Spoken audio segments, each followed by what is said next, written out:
Hello, welcome back to Haskell Programming from First Principles in my series called Haskell for Dilettantes. Let me adjust the camera a little since this is a live broadcast. And you can probably tell from my voice, I'm a little sick.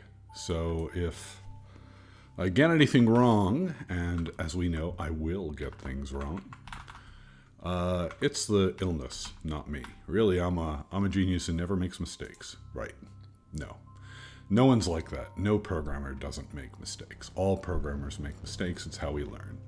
And so we're going to make some mistakes today. So in last night's live stream, which was no commentary, I didn't feel like being on camera, we left off at this not the. And I had said that it was unclear to me why they wanted the type of this to be string to maybe string. And there's no good reason for it to be that way other than they want us to practice maybes. So let's do it their way. And so we're going to return a maybe string instead of a string, which means this needs to be a just a, and this needs to be a nothing. All right. So that means we need to change this. This is no longer going to compile. In fact, if I go here, you'll see that we expected a maybe string and we got a string, char, characters in a list. Something you may see me do quite a lot is this. I've talked about this in previous videos. I picked up this trick from Brian McKenna. Of course, other people have talked about it. You put a hole in place starts with an underscore, and it'll tell you exactly what you need. So there's multiple ways to do this. I'm going to do this the simplest way because I'm lazy. I believe that maybe implements EQ. Let's check that.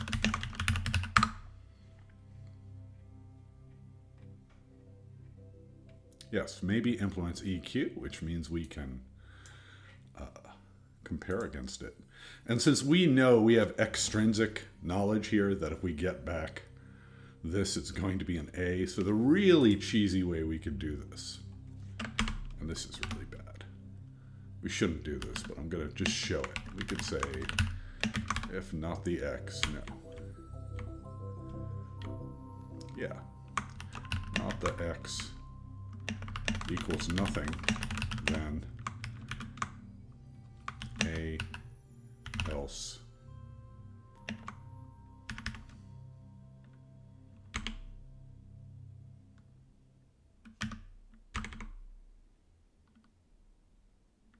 No, other way around.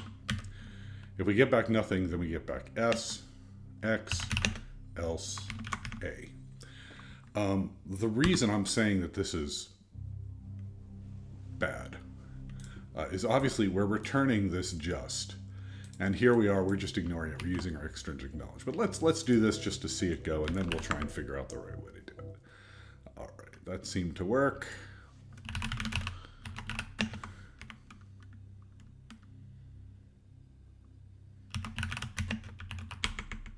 Let's put a sentence here.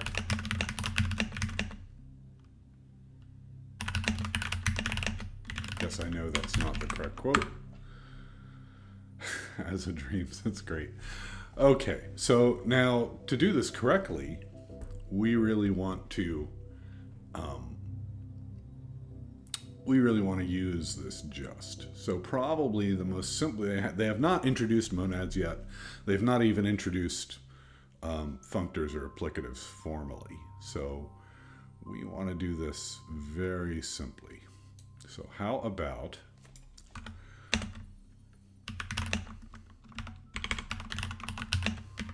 we do that of, get rid of this.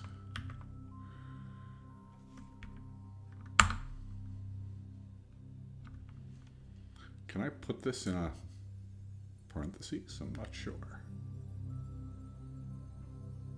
Oh, I know what we can do. Okay.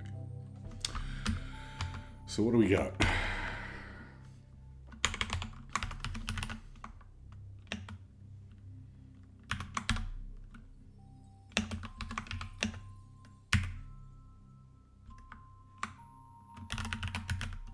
Is it otherwise? That's in guards.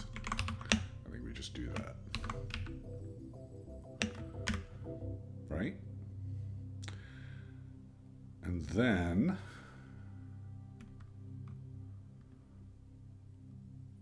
we want to, I don't know if we can put this in.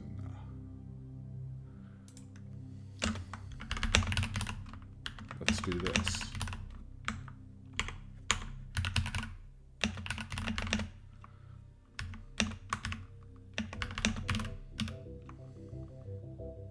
Right? I think that'll work. I don't know if syntactically I'm I'm uncertain here. We're inside a folder. Folders, we're inside a lambda that we fed to the folder. Lambda is just a function, so that's a function. This is all outside of the lambda, so I think this should work. Let's see what mistakes I made. Okay, parse input error on rest. Why is that a parse input error? Let's take a look.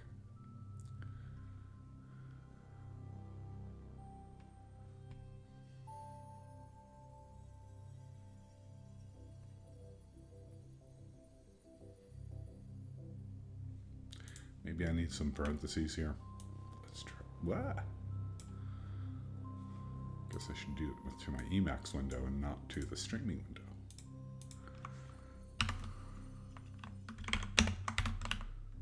Yeah, clearly I'm missing something. I'm hoping it's just parenthesization, but maybe there's some rule here that I can't use where here. Do I have the case syntax correct? Let's go back to a previous chapter and make sure I'm not forgetting something.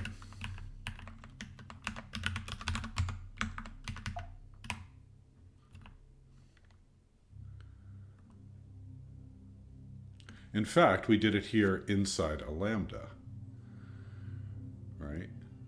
Case. So that looks correct.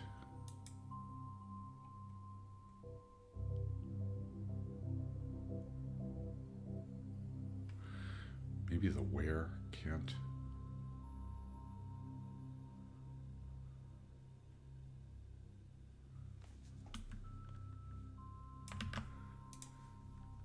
I also need to check and make sure this broadcast is actually going out. It's Sunday morning here. I'm pretty tired. Oh, and I think, yeah, I see the stream here. Let's just make sure it's working. Looks like it is working.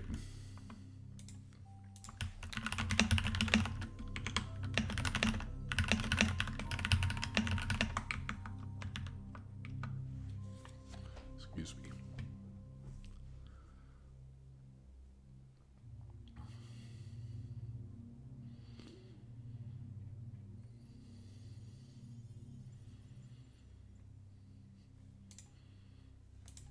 All right, what are we doing wrong?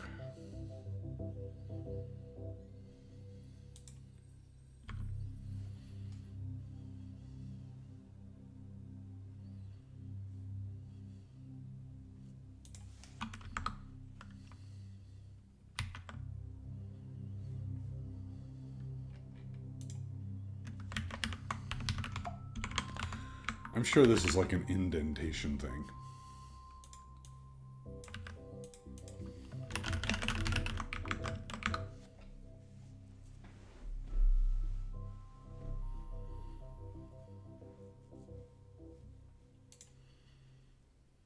Case law of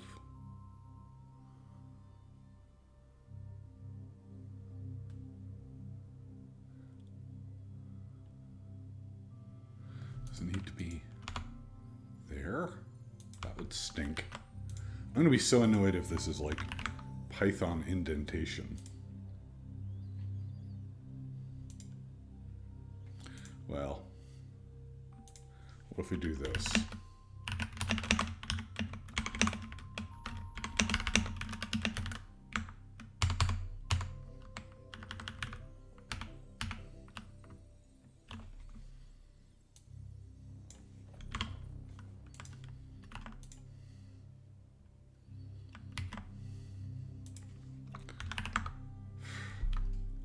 The use of let and where syntactically, the differences between them. I'm a where boy. I prefer where. I don't know why. I just do.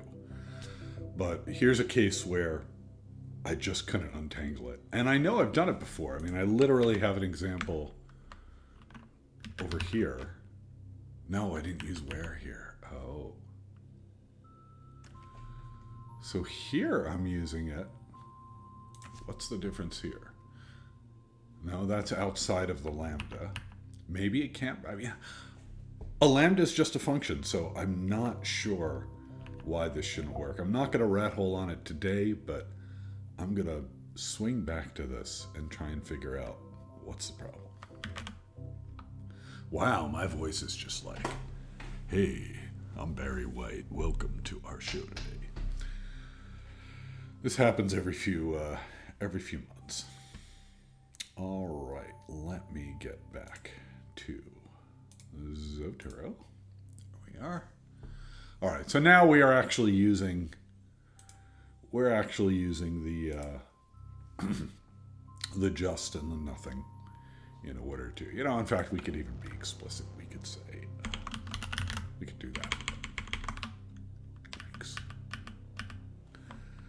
Let's move on. What's next?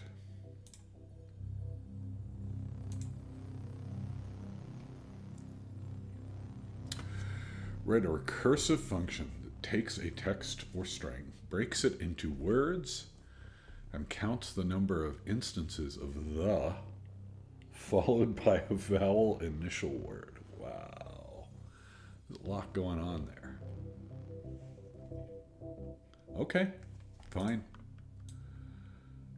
They're paying me. If that's what they need, if that's what the boss needs, I'll implement it. Fine. They're not really paying.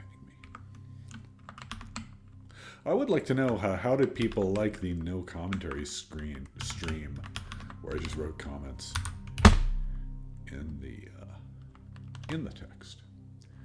Takes text string.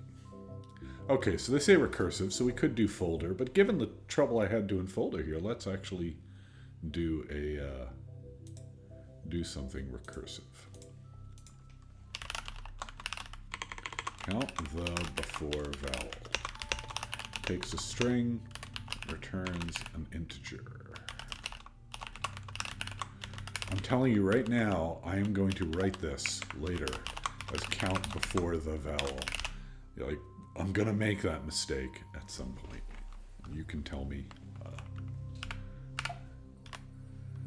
All right. Breaks it into words. Well, we actually have a prelude function that will do that. So, I think we can do that.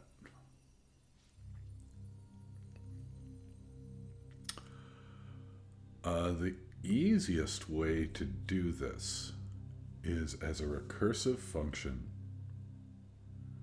perhaps with a helper, that sums its return value, and the return value is going to be 0 in every case except on the vowel initial word after the, right? So we could use bools to signal this. That seems brittle. Might be okay. Might be okay. Yikes. In the wrong buffer. All right. So we need some bindings, don't we? We'll use let again.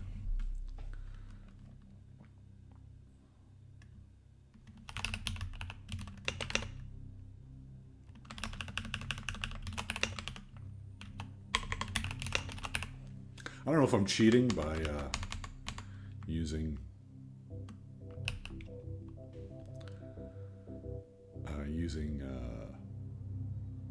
the prelude function to do this or not.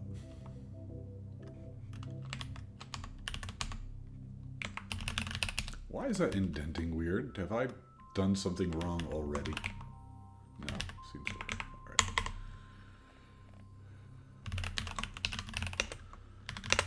So, what have we got? We have a list of words, right? A list of strings, actually. So we're going to take a list of strings. And we need some sort of signal. I'm just going to use a bool for now. And we're going to return an integer. Right? Yes.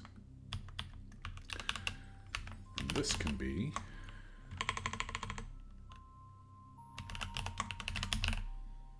count helper for words. So yeah, I almost camel cased it there, or whatever you. Snake case? Oh, that's camel case. Do it that way. I like camel case. The words false. Because we haven't seen a the yet. We're not counting the first word at this point.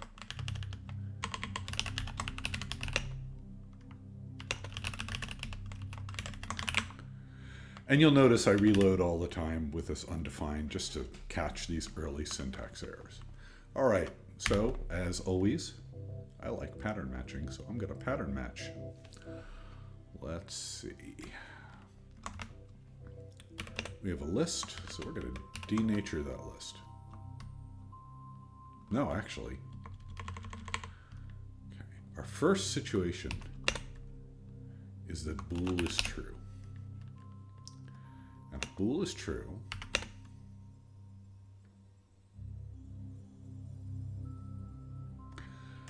a vowel initial word.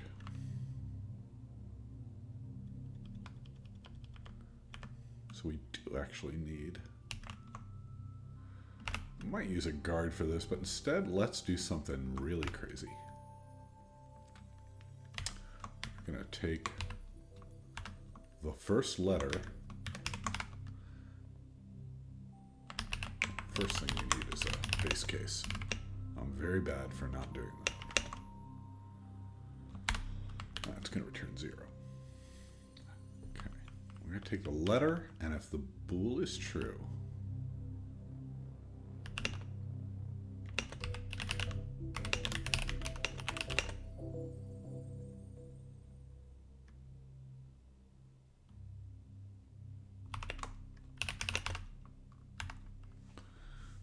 that expression plus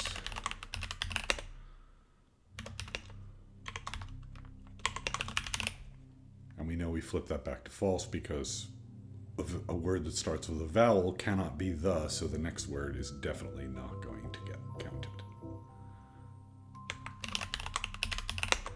And in the case where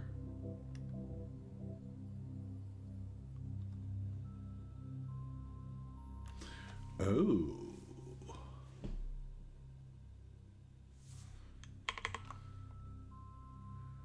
Okay, so now we're in the case where there must be at least one element in the list, and our bool must be false. So this is the situation where we're going to look for the word the. I think I could just do this. Will that work? I think it will. I don't care what the bool is. We know it's +0 because, you know, we don't even need to say +0. We're just going to return. I think that's it. I'm probably missing some case. Equations for count helper. Okay, yeah, whatever. Okay.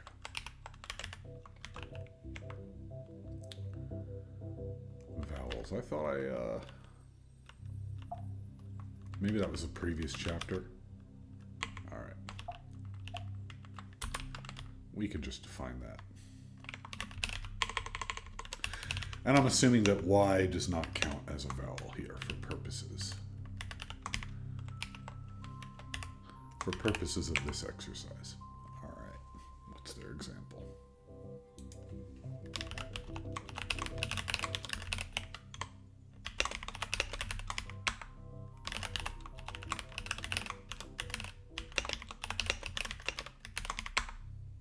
Ooh, we somehow managed to get through this. Non-exhaustive patterns. What's the non-exhaustive pattern? You really would like to see this place where Haskell absolutely could help you. We know it's not the null case. So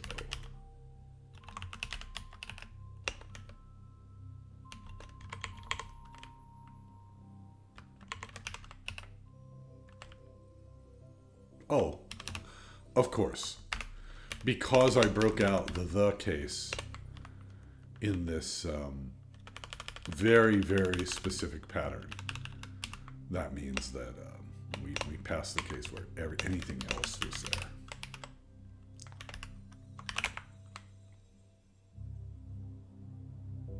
I did it again. Yikes. What's happening? I think my keyboard has decided to go a little bit mad.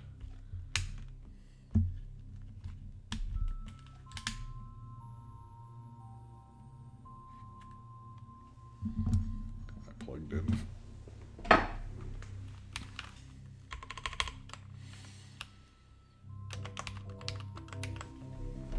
This is actually one of the drawbacks of building up these patterns one at a time this way. Is you're inevitably gonna make some sort of... What's the deal here? Count helper?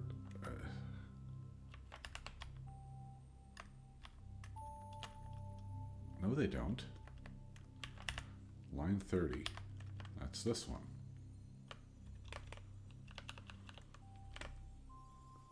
There's 2 arguments to count helper. There's 2 arguments. And it compiled.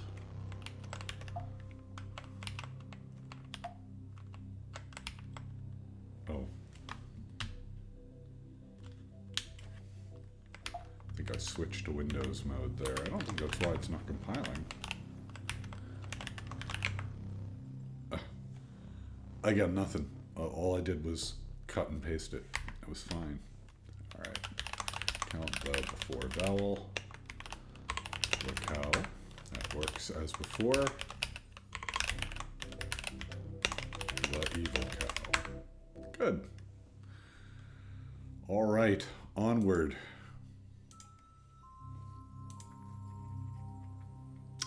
Oh, this is a little hard to read with my face over it, isn't it? I think I can... I think if I crop this, it'll help.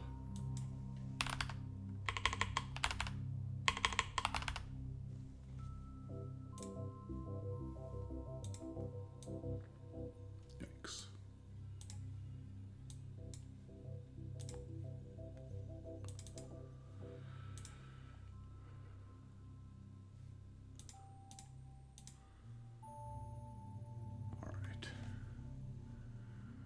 Return the number of letters that are vowels in a word.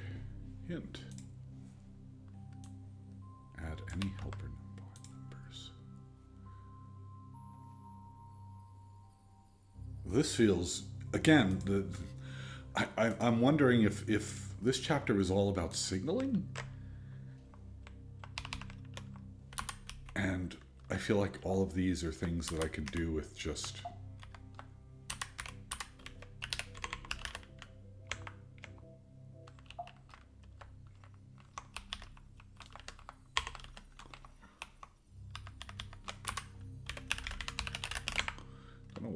Escape Q did not work for me there. I think that's a bug in font lock. I don't think that's actually holy smokes. Dash dash dot is not... I have no idea.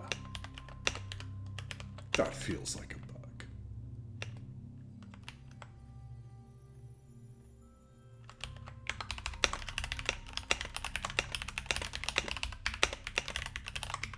That seems nuts. Okay, the number of letters that are vowels in a word. They're calling this count vowels, string, integer. We already have a convenience constant or function vowels. So why can't we just do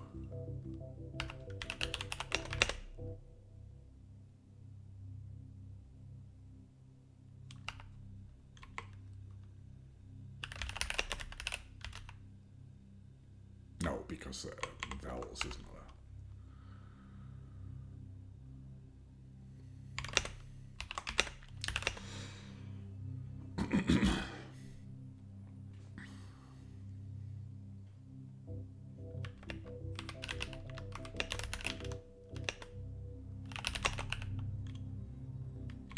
I'm doing it again. That's a very basic mistake. I think that's all it is. Why doesn't it like that? Oh, come on. Really? Fine.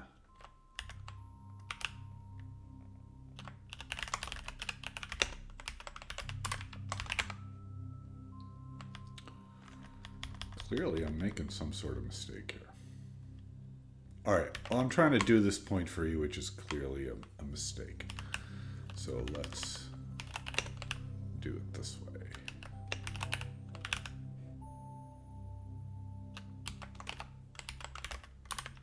That's still going to return integral, right?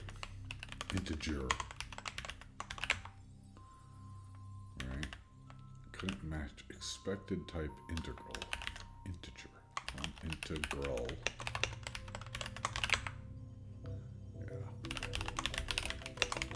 Did I make a mistake? No, that looks right. Micolage. Yeah, that's correct. Onward. Oh my god. I'm so sorry. Did I just do that entire section with it blocked? Anyway, I got tripped up here trying to do this point free. I'm still not quite sure why it didn't work, but I've told you before, I'm very ambiguous about point free programming in Haskell. I see areas where it's helpful, where you're removing unnecessary bindings so they're not confusing you. But then I also see a lot of things where it just confuses the hell out of me. So, I don't know, man. Excuse me. No one in the chat. If I make another mistake like that, please feel free to say something in the chat. I will try and keep an eye on it. I'm going to put it in the corner of the screen here. Micolage. All right, bring it back Zotero. This time I will remember to get rid of it. Validate the word. And this time they really want me to use maybe. Good. That's why we're here. Use the maybe type to write a function that counts the number of vowels in a string and the number of consonants. Okay. If the number of vowels exceeds the number of consonants, the function returns nothing. Okay, that's fine. Let's, Greg. Hi, Greg. How's it going? Greg asks, what keyboard is making those nice sounds? Boy, you're really opening a question there.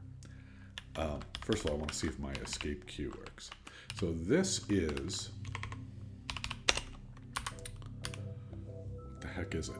It's a K10, and I can't remember the name of the Keychron K10. So this is a full-size keyboard, because I'm a number pad boy. And I have very custom switches in this. I got this because it allows you to customize the switches without soldering. I'm not a soldering boy. And what I did was I put browns, the moral equivalent of a cherry brown, a silent switch in the alpha keys. And if it sounds louder on the stream than it really is, because the microphone is right in front of the keyboard. Sorry. But then I put the hardest, stiffest, most ludicrous clicky keys that I could find in the escape key and on the number pad. Right? Because I do a lot of accounting, of course. And I like to have that tactile feedback on the numbers. And on the caps lock, which I use for switching languages. So, yeah, I cannot recommend enough the mixed tactile feedback keyboard, if you can swing it. All right, so we're going to copy what they've gotten here. And you might wonder, why do I copy and paste the comment, but I don't copy and paste the code? It's because I find that just cognitively, I get a little bit, not a lot, but a little bit from typing this. So this is a new type. A new type is, if I recall correctly, it's a data declaration. I think of it as a data declaration that you're promising it'll only take one argument. I'm not sure why they did word asterisk. Maybe there's already a type word. Yeah, so that's why. So they wanted to use a type that didn't exist, which is fine. Okay. And now that we've done that, we should be able to do... For all of you Emacs people out there, I have a question. I've been using Emacs my entire life, since college. And the one reason, so the reason I do the shell inside Emacs here is just because that way, as you saw before, I make mistakes when I'm clicking various elements on and off, and so this way I could just have it in here. I could do Emacs. But the one problem is now I lose my ability to do Command P to get the most previous command. I mean, I could do, does that work inside? No, it doesn't. So how can I get back? Is that even possible inside an Emacs shell? I don't know. If you know, let me know. All right, back to what we were doing. Okay, we already have our vowels A, E, I, O, U.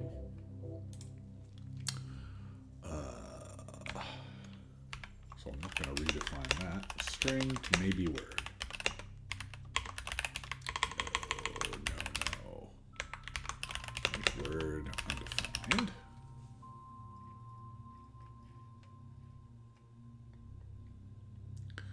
Counts the number of vowels in a string.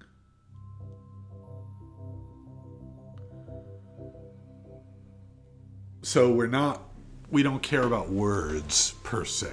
This is looking at a string. So in the case where you give it a sentence, we're going to treat that sentence as one of our word apostrophes here for purposes of simplification. So let's see.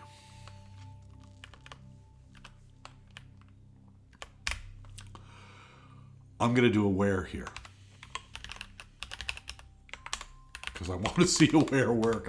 I'm scarred by my where before not working. I guess I don't need to do.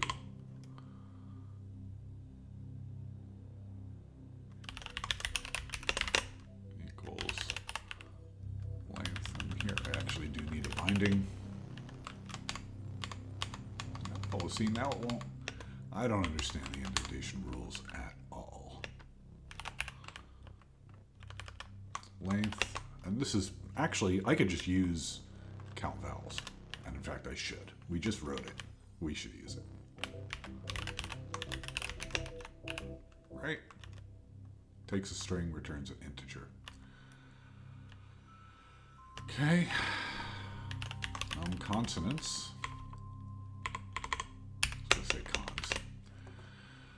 Is going to be the length of the string minus the number of vowels. Let's use a guard here. Right? I gotta remember the guard syntax. I'm gonna look it up. I don't use guards very much. I honestly don't. this seems like a case where it's actually relevant to do it.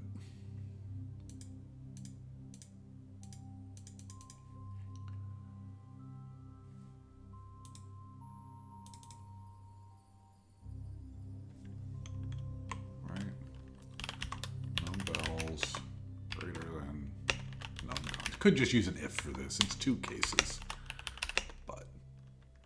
I want to practice using guards. True equals just no other. It's the other way around. Nothing otherwise. Is that the syntax? Is it otherwise? Well, let's find out how wrong I am. Nope. Why? Oh.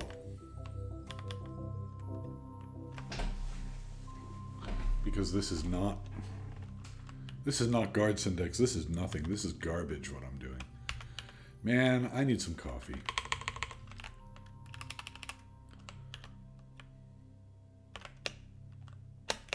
And I think that I don't need that equals here. I think this is the thing that always screws me up about guard syntax. Is like in every other situation, you're like function equals this. And like this is like a pattern that you're somehow moving to the left hand of the equals sign somehow. I don't know. I still don't even know if this is right. Let's see. Nope. This is going to be the integral thing again. Yeah. Second argument of minus. So again, we just got to do. I think that should work.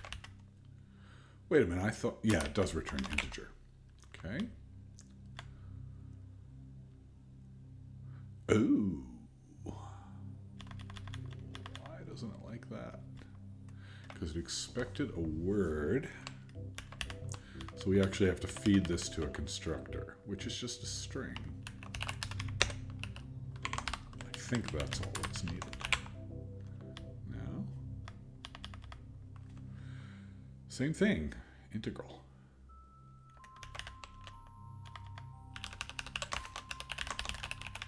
This is rapidly getting, you know what? When you say things like that, you give yourself clues. So let's simplify this a little. All right, try that again. All right, do we have an example?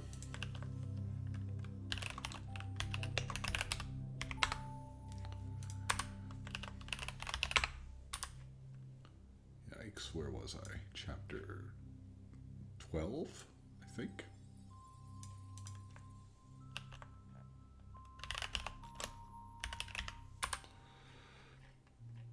Nope, there's no example. But we can just make one up. Let's see.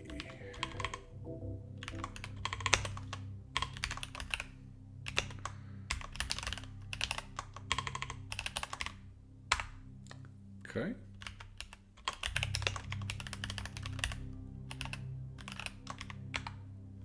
All right, that seems to work.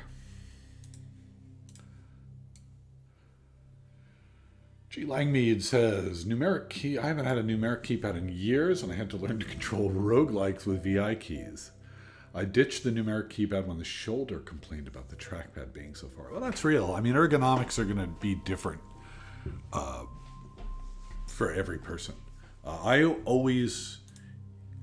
remember. I mean, I learned the roguelike. I always thought of them as the roguelike keys rather than the VI keys. Like, when I started using VI, people were like, this is really difficult. I'm like, oh, it's ultra rogue. Sometime I'm going to make a video. This has nothing to do with Haskell. Sometime I'm going to make a video about the differences between rogue, super rogue, advanced rogue, and ultra rogue. At some point while I was at Pittsburgh's first internet service provider in the 1990s, I took the source code to Ultra Rogue. Ultra Rogue was written by Herb Chong. He never formally released the source code, but people somehow had it. He was very salty about that. And I think because he was worried he'd get sued by AT&T. And that code was ancient. That was written in like KNRC. The way it saved and restored a game was insane. You'd think, like, how do you save a game? Well, you're going to serialize out the memory to, nice data structures. Rogue just did an SBRC and just like splatted the memory out to what amounted to a core file. And then if you loaded a save game later, it just allocated. It was the least safe thing possible. This back before we thought of computers as having security at all. That was the hardest thing to get working. Everything else was mostly just transforming it from KRC to ANSI. This is before GitHub, so I don't even know what happened to my port of it. It worked on some early version of Linux, and I'm sure other people since have rescued it. And if I want to play Ultra Rogue, I'll grab one of those. All right, back to it. What do we got? This is such an entertaining way to deal with being sick. I mean, this is silly. This one. I'm tempted to not even do this one. I've implemented this before. I know I've done the logical foundations. I have videos on logical foundations where literally this is done in the language now known as Roke. And I think I've also implemented it in Lean, so I'm going to skip that one. Write the following functions. This may take some time. Ooh. Okay. I'm on board for that.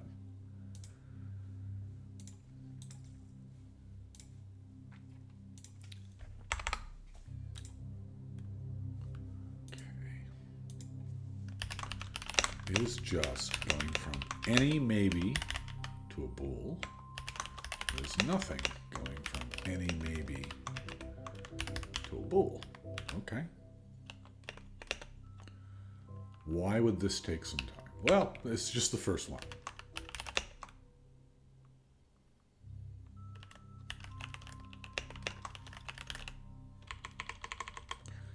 So if it's just, if it's anything other than a nothing, then it's a just. And then is nothing is just the dual of that.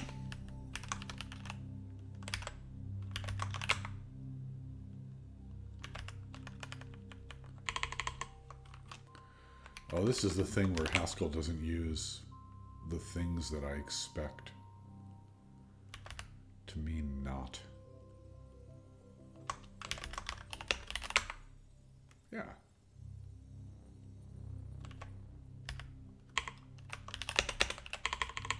Yikes. Yeah, okay. Now let's test it.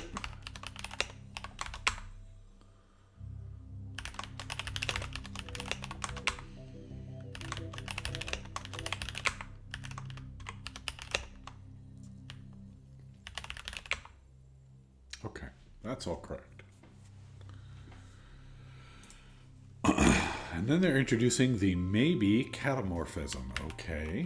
Catamorphism here meaning a fold or a reduce. You can turn a maybe value into anything else with this. Okay.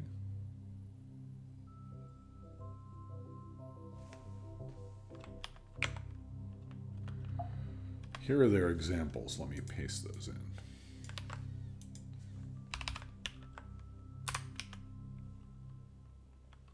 Once again, why isn't fill region working for me?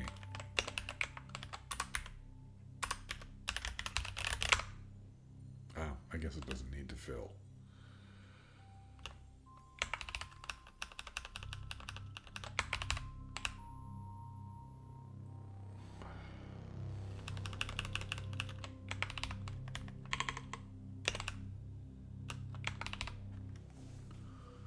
So what is this doing?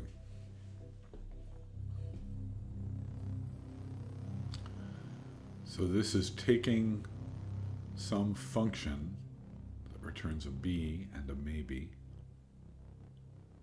and transforming whatever is inside the maybe. And if there's a nothing inside the maybe, then nothing happens. All right, I think we could just follow the types on this. All right, so what do we have? We have our destination. I'm going to call it our accumulator. Excuse me, I hate being sick. We have our function. We have our maybe. Oh, but our maybe, I mean, we already know that if our maybe is nothing, we're going, oh, if our maybe is nothing, we're going to return the accumulator.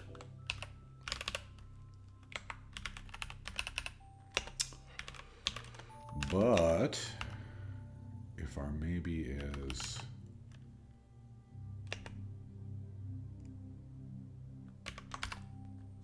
that, we're going to return that. Is that right? No. What's wrong? Oh, right.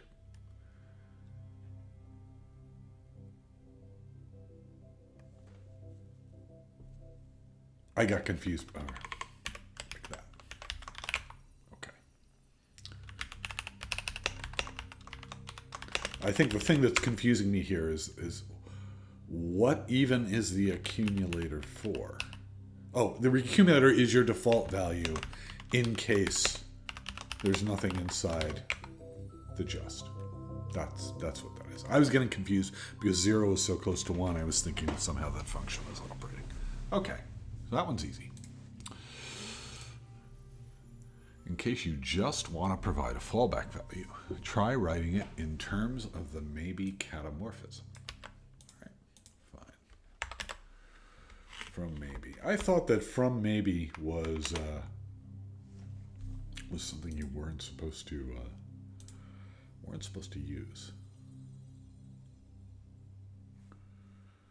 generally, because you're providing, yeah, so use default value. All right.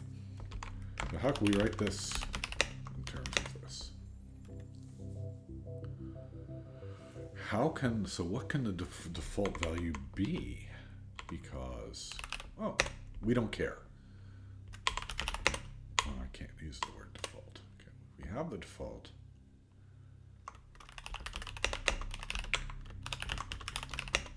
We don't care about the default. We have that. One thing I do with naming, I'm not religious about it, right? Like, my best practice, I believe, in using words like that, actually, most of the time. Here, the exercises are so small, I'm violating my own practice and sometimes using things like X. Why would I use item? Why would I use a word? Why would I say def instead of A or B? Well, there's two things that go on. One is everyone who writes in Haskell uses these XS, and their claim is that, and it's the argument against using words with semantic meaning, like item is, oh, well, we are creatures of pure thought and energy, and we're not going to look at them at all. So just call them X, because they don't matter, because we're cosplaying as mathematicians. That's not a valueless argument. It's not a good argument either. And the reason it's not a good argument is we are humans and we have eyes, and the eyes are made of meat, and our brains are made of meat. And when I scan a bunch of code like that, this looks like nothing to me. B, A, B, A, B. It's a meaningless string of symbols. When I scan that, the fact that the words, one, have some semantic content, even if the semantic content is a metaphor and isn't perfect. But two, my brain is doing lifting there of just recognizing it's a longer string of symbols. My brain and my eyes tokenize things, and it's easier to tokenize numcons, length, stir, vowels, than it is to tokenize B, A, B, A, B. It's easier to do this if you're a computer. I ain't a computer. So that's the first reason. The second thing that people do is people do this.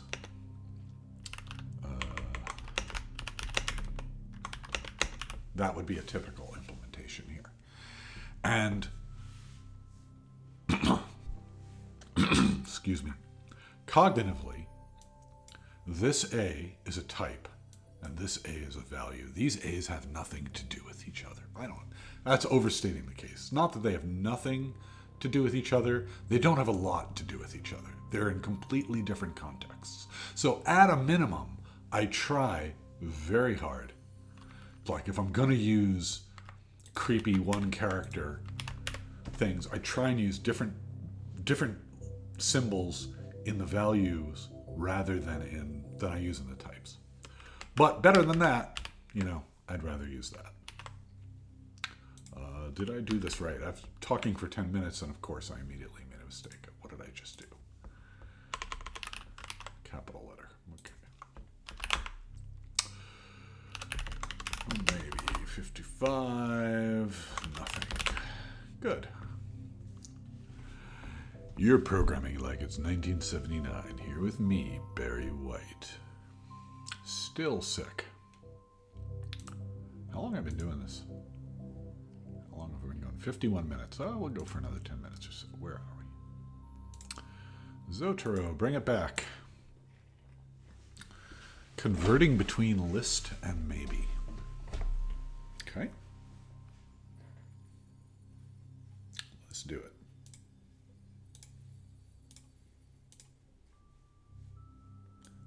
Rearrange my window here a little bit. Hold on. List to maybe takes a list and returns what? So what does it mean to return a maybe of a list value?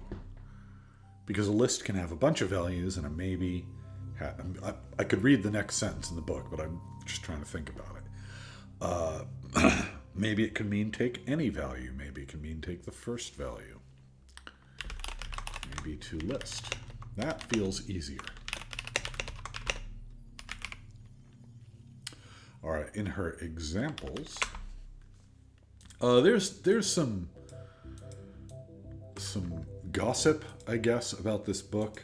It was written by Chris Allen and Julie Moronuki, and I believe they had some sort of falling out after the book was written. And now Julie's doing consulting with a different Chris Martin. But people still use this book. Do I like this book? It's useful. It's very wordy. And I think it's too wordy, and I think it spends too much time on the easy stuff and not enough time on the hard stuff. Well, I shouldn't say we haven't gotten to the hard stuff yet, right? Maybe it's fine. The book that I generally recommend to Haskell newbies is by Graham Hutton. It's just called Programming in Haskell. And to me, like that book, it says as much as it needs to say and not more. Maybe someday I'll go through that. All right, so we've got list to maybe and maybe to list. And in her example, she's just taken the first item of the list. Okay, so list to maybe should be very simple in that, again, always be pattern matching.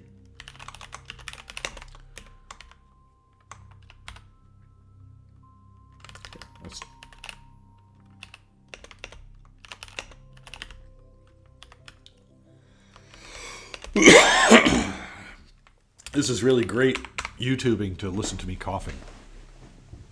Definitely a great decision to stream this Sunday morning. All right, so I think that's right. Let's check it. Oh, why? Because I didn't hit save. Pro tip. Okay. That type checks. And this is exactly the opposite.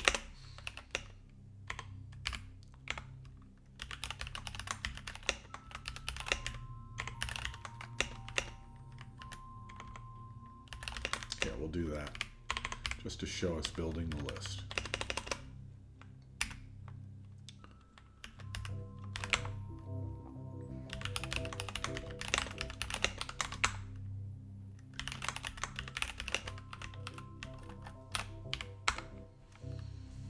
Okay.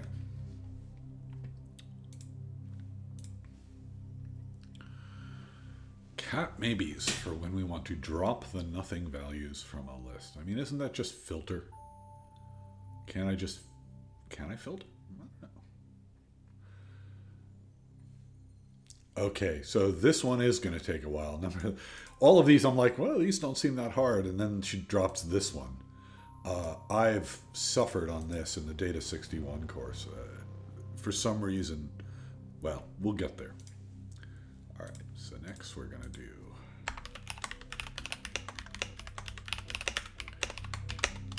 so basically flattening out the maybes in a list.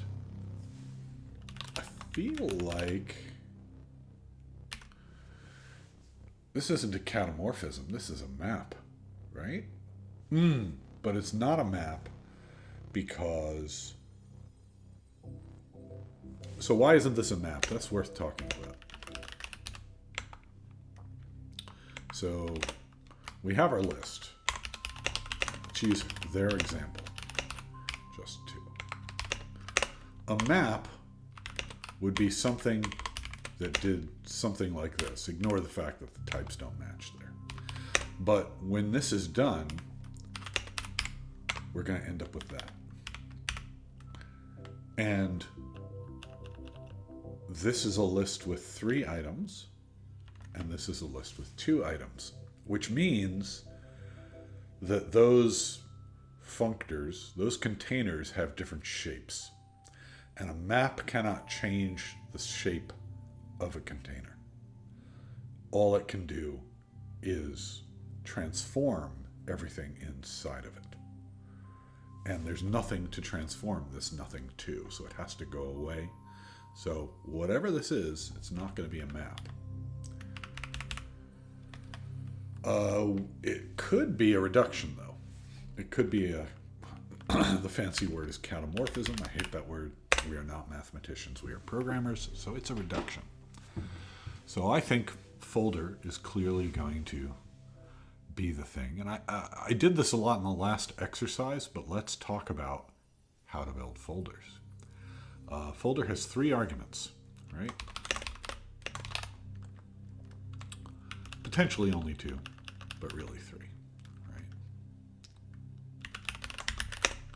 The third argument is whatever you're applying it to. In this case, this maybe list. And if we go point free, we can get rid of that binding. But I always like to start with the binding because being more explicit helps me. This thing is the beginning of the accumulator, whatever you're going to start it as. And we're going to start it as the empty list because we're going to accumulate things into this list. That leaves us with this, which if we hit reload, we're going to see like a crazy long signature A to B to C or something. Right? Maybe A to A to A. That doesn't really help us all that much. So we could find bindings. So first of all, if I don't have bindings, things that already do the job, you know, the next step of what I do is almost always that. Just given that, what do I got that I could write a lambda that does this? But in this case, we actually have some bindings, don't we? We have... What does maybe list do? I can't remember. Maybe list is useless. But...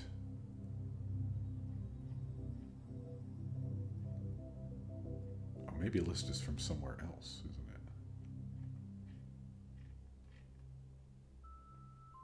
Am I blind? Where? I don't even see maybe list. What the heck?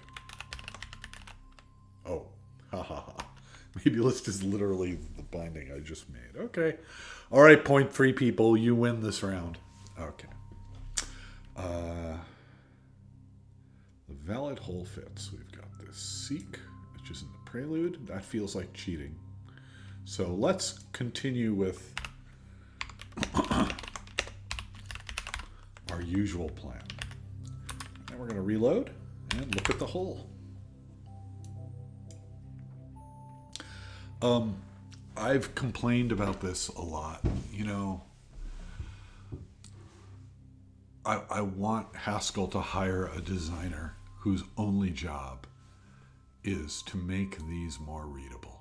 If you've ever looked at the Elm error messages, they're so much nicer. Use some color, use some formatting. Like, this has all the information I need.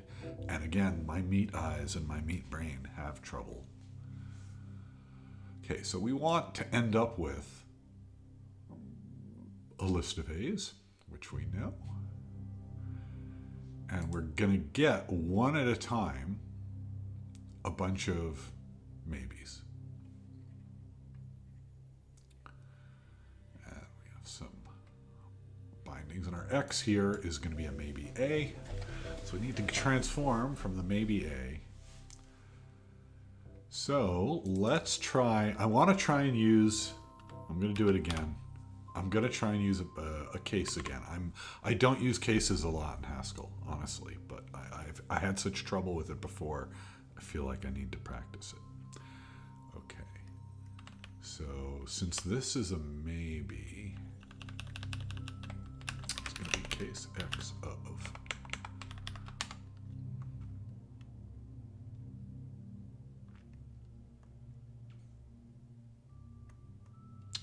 Again, can I do this?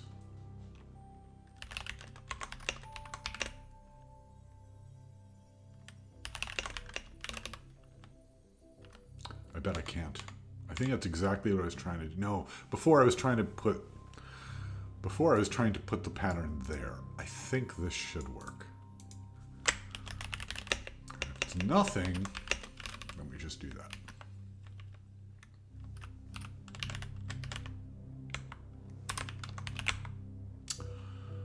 Right.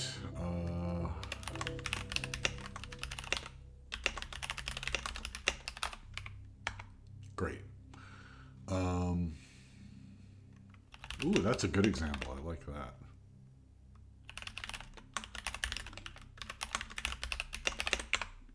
Ha, I like that. Okay, so now that we've done this, now we can get rid of the binding. When I'm using, the one place where I tend to try to use point-free stuff is these folder expressions get complicated. And so once you have it working, transforming it into this simplifies it a little bit.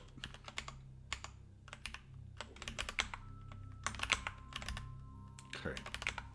All right, now, now we're on the hard one. And maybe this is where I'll stop since I've been going for about an hour. I'm going to do these occasionally. I'm going to hop on. I'm going to hop off. I'm really not going to have them on any kind of schedule. As I'm fond of saying, I'm doing this for me. You know, this is why I literally was halfway through the book, and I was like, hey, maybe I should stream this. So I apologize if you want to watch them, and I'm not live at the time. They should all be accessible through the Tea Leaves page. Like and subscribe. Maybe at some point I'll edit them together. Flip maybe. All right, so I have found this in the past, this type of sequencing, to be intolerable. And the basic idea here is you have a list that looks like just one, nothing, just two, and you want to go to, or, you know, nothing. Actually, in this case, you do want to go to nothing. If the list has a nothing in it, it collapses into a nothing. If the list doesn't have a nothing in it, then you want to flip it this way. And so it's different than our catamorphism, our cat maybes, but it feels like it kind of has the same shape, doesn't it? Or a similar shape. Oh. Oh, crap. I did it again. I left the thing up. Sorry about that. Let me move the book for good. Hold on. Thank you, Greg, for... How about I do this? Can I... Why can't I select that?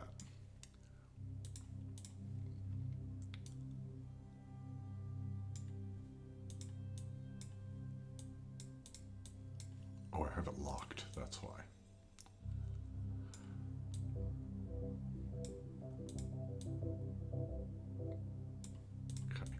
So now, when I forget, you'll see more. But there's the fold. I apologize for that. I mean, I'm saying I just got done with a speech saying I'm doing this for me, not you. But I mean, I do want you to see it if I'm working on it. Excuse my cough. All right. So starting again, right? I feel like this might still be a folder. So I'm just going to go straight to this.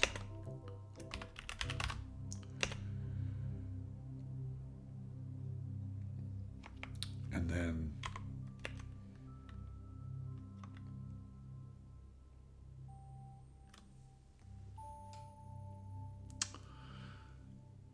no, it really can't be, can it? Because the minute it's in nothing,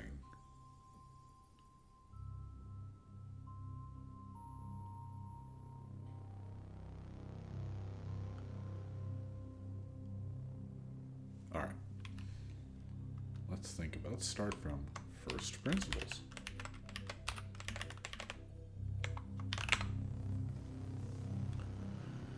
It's silly to do this because you're just going to get this back. But you do, you know, see, so we could feed sequence to it and just solve it that way. But that's not really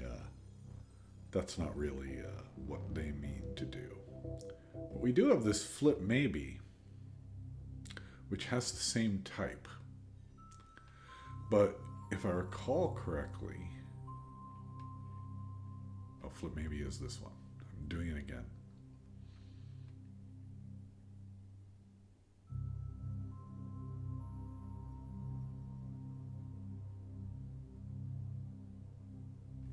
No, actually, I was right the first time. So we've got our folder. We've got our yet to be defined function. And now we have our accumulator. Our accumulator is going to be just an empty list. That's fine. That works. And I will leave out the binding for right now. We'll try and write this point free from the beginning. No, we won't.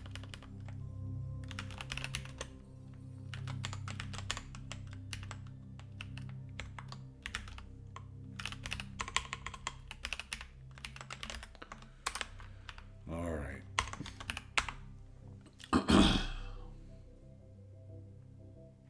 It's complaining about maybes? What's the problem there?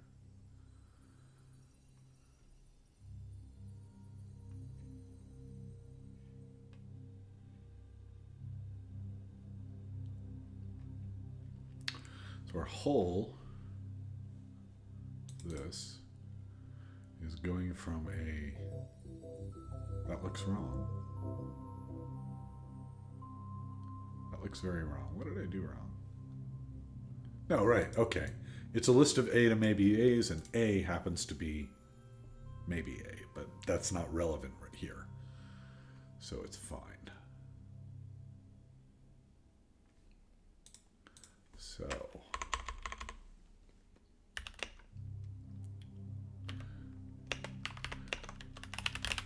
we're getting our first item should be a maybe A. For some reason it's not. I see. No.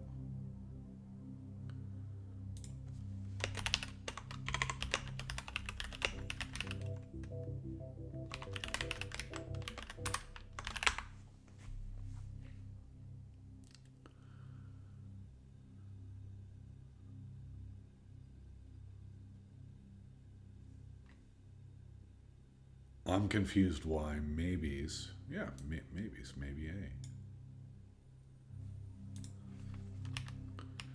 Am I somehow misparenthesizing here or something? Maybe, maybe that needs to be.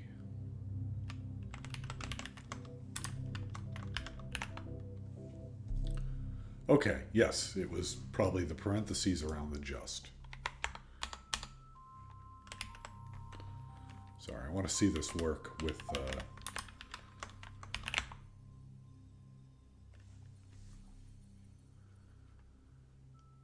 So now the whole is maybe A, right?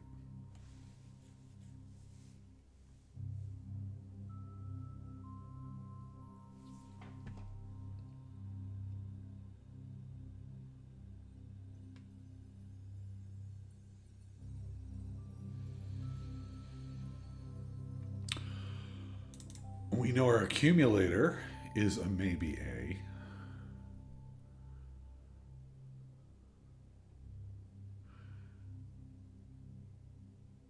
And the accumulator, if we do it this way,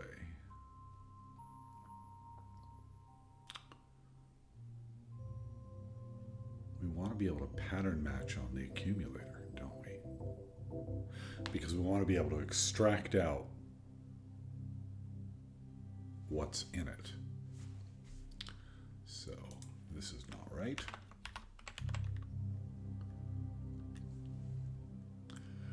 Kind of want to, we need cases for both. If the accumulator is nothing, we're done. If X is nothing, we're done. In both of those cases, we want to return nothing.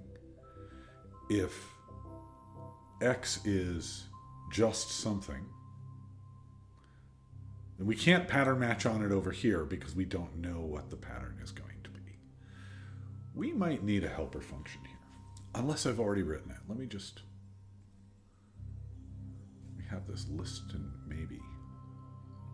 We have maybe to list.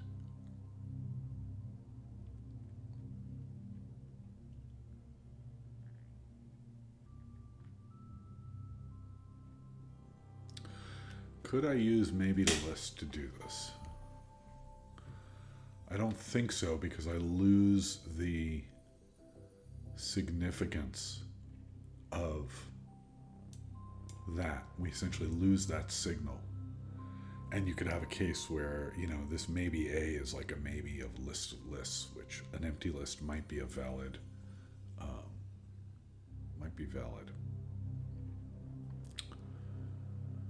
I feel like I'm stuck on a syntactical thing, which is how many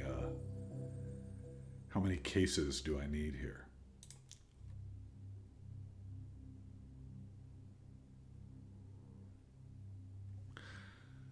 And since ACK is a maybe A, I need to destructure it. I need to destructure both of these things. There's got to be some case syntax where I can do like case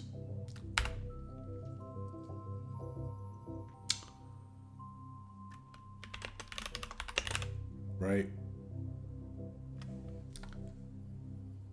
I'm just going to go for it, and if I'm wrong, I'm wrong.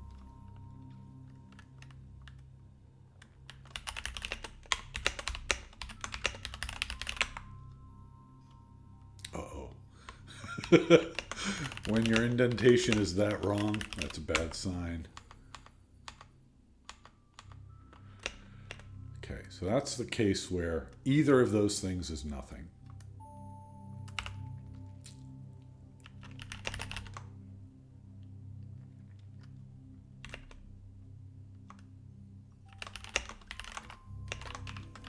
I think I need to have these. I think I'm inventing Haskell syntax here.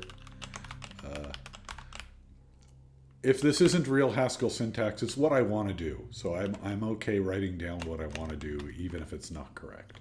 Even if it's not syntactically correct, as long as it's semantically correct. And so in this case, we would have just item list.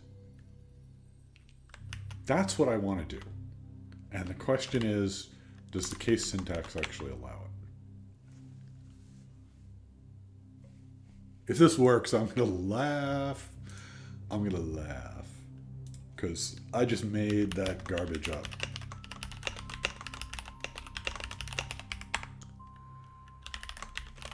No, there's no way this is going to work.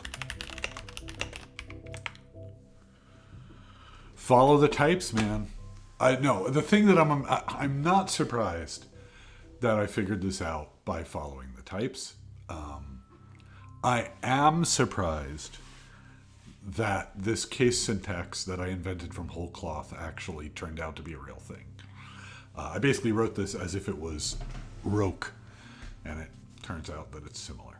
An interesting question is, I know beyond a shadow of a doubt, if I loaded the Data 61 FP course right now and went straight to this exercise, I would find it impossible. And so why is that? And I think the answer, excuse me, I think the answer is that I was making fun of, I was making fun of these exercises, right? Like, oh, these are so easy. They're saying it's going to take a long time. Why are we wasting our time doing these? But the reality is that kind of limbering up and doing these first actually made this a lot easier. So that's cheers, Julie. That's good. It's a good chapter. Next, we're going to go and do either. But I've been doing this for about an hour this morning. Oh gosh, hour and 20 minutes. And if I'm honest, I haven't used ethers a lot. I really haven't. Because I haven't written a lot of Haskell in anger, and either is largely used for signaling. So if I'm going to actually do this, I kind of almost want to take a break. And okay, here's what I'm going to do. And this is like terrible YouTubing. I apologize. I skimmed the chapter on either, and I haven't used them in anger a lot myself. So what I'm going to do is we're going to take a break. We're going to go away, and I'm going to read the chapter, and I'll come back later today. And if I see you, I see you. It also gives me a chance to have a cup of tea. And if you can't watch live, you can, find it on my channel and watch it later. All right. Thanks for joining me this sick, sore throat Sunday morning. Thanks for watching. This is Tea Leaves Programming, and we're programming like it's 1979.